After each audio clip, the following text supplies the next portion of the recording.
Greetings, everyone, and welcome. October the 30th, 2025. I think it is pretty obvious that a conclusion can be drawn that the trip to Asia for President Donald Trump and the U.S. administration was an epic failure. Yes, it will be spun that we had great things come out of it. In fact, he himself stated it was a 12 out of 10 in his meeting with Xi Jinping. But the reality is, when we look at the facts, take partisan politics out of it, just look at the straight ahead facts, it was an epic disaster. It was a disaster for the United States. It was a disaster for Ukraine. It was a disaster for the standing of America in the global sites, but it was great news for Xi Jinping. It was great news for our friend and ally Japan, and it was great news for Vladimir Putin. I have the video, I have the statements, I have everything for you.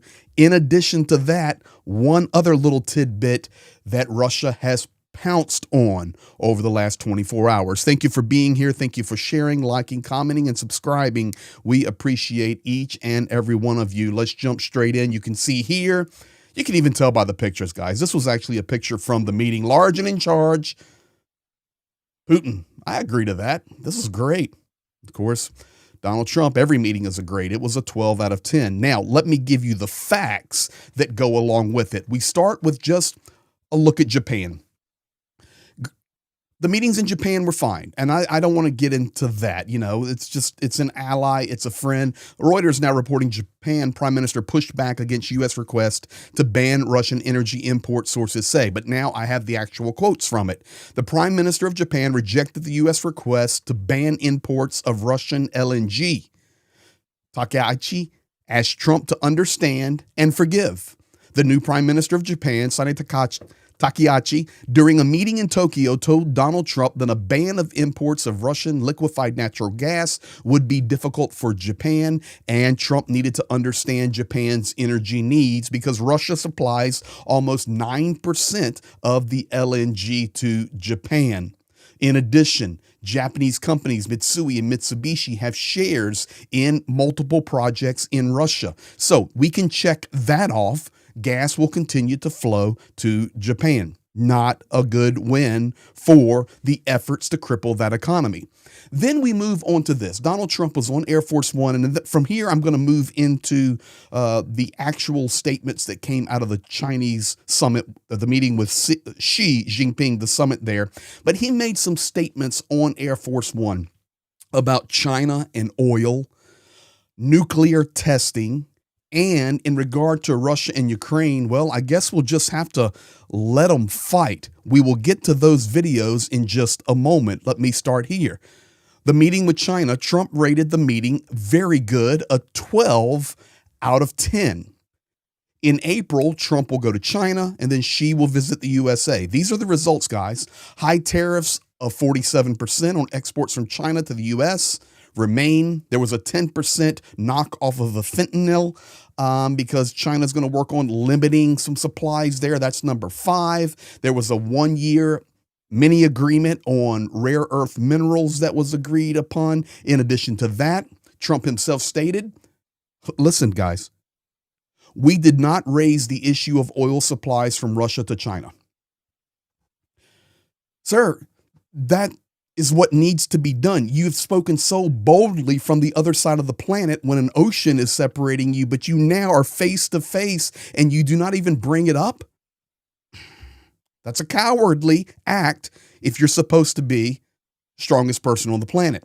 On the Ukrainian crisis, China and the United States agreed to cooperate in principle. They agreed with the general idea that the war in Ukraine should be stopped, and they agreed that it's not clear how to do it. So in reality, number 8 here, guys, no bad news for Russia as a result of the meeting between Trump and Xi and Trump and Japan. But there is one good news, and that is for Putin, the pressure of the United States on China and soon to be India, mark my words, regarding oil from Russia will now begin to decrease. You watch. This is what is going to unfold. Now, let me play you one video clip here.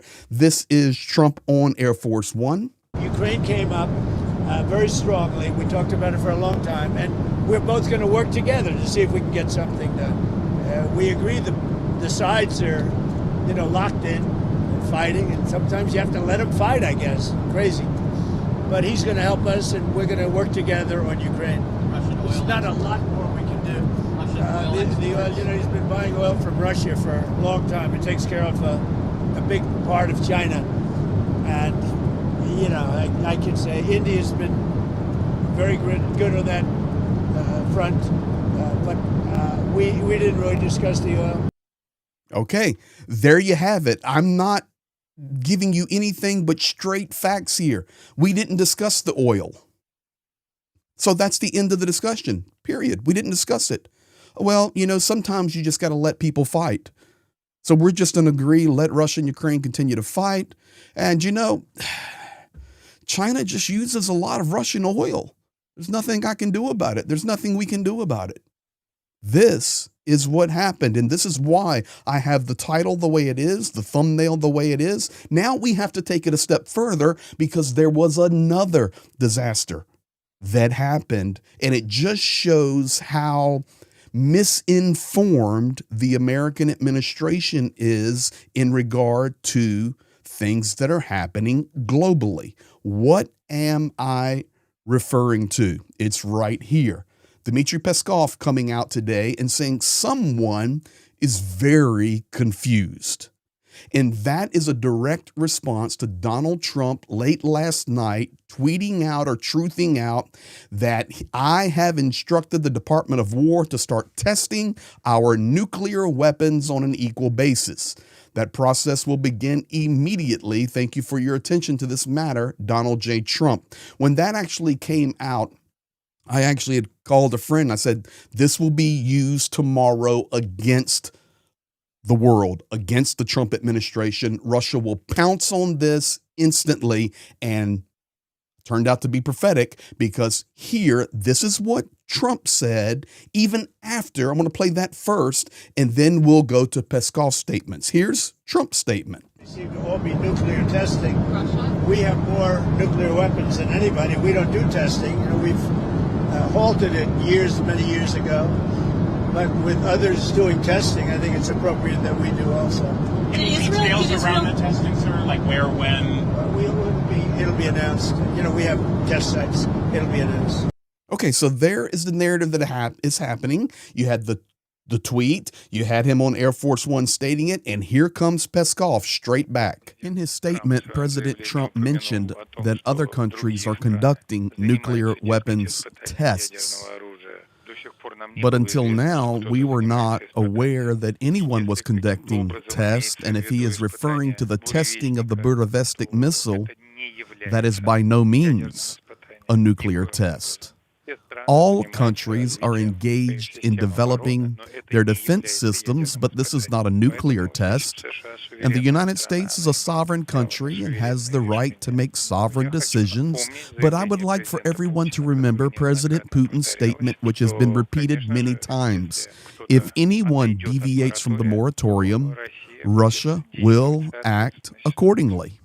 So in 24 hours, basically, we have confirmed that Japan will keep buying a lot of Russian liquefied gas, that China, it's not even going to be discussed. They're just going to continue buying Russian oil because they need it so desperately.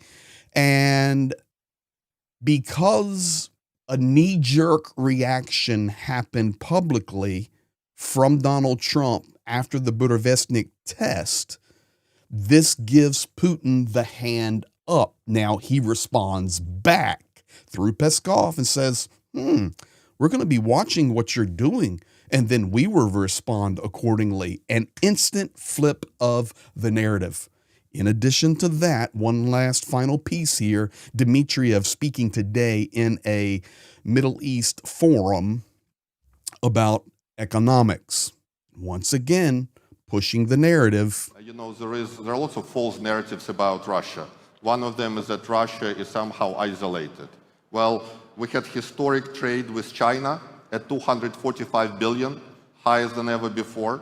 We have a 69 billion trade with India, up 33% last year, also historically high. So Russia is not isolated. So, ladies and gentlemen, you have heard it for yourselves. I'm just trying to straight ahead present the facts. You can draw your own conclusions. In fact, I look forward to seeing what your conclusions are in the comments. But the bottom line is, it's easy to see. This was a big win for Xi Jinping. This was a big win for Vladimir Vladimirovich Putin. And honestly, this was a loss for Donald Trump and the United States, and a loss for Ukraine on this day. Thank you for being here. Thank you for sharing, liking, commenting, and subscribing. We appreciate each and every one of you. A lot unfolding. We'll be back very soon.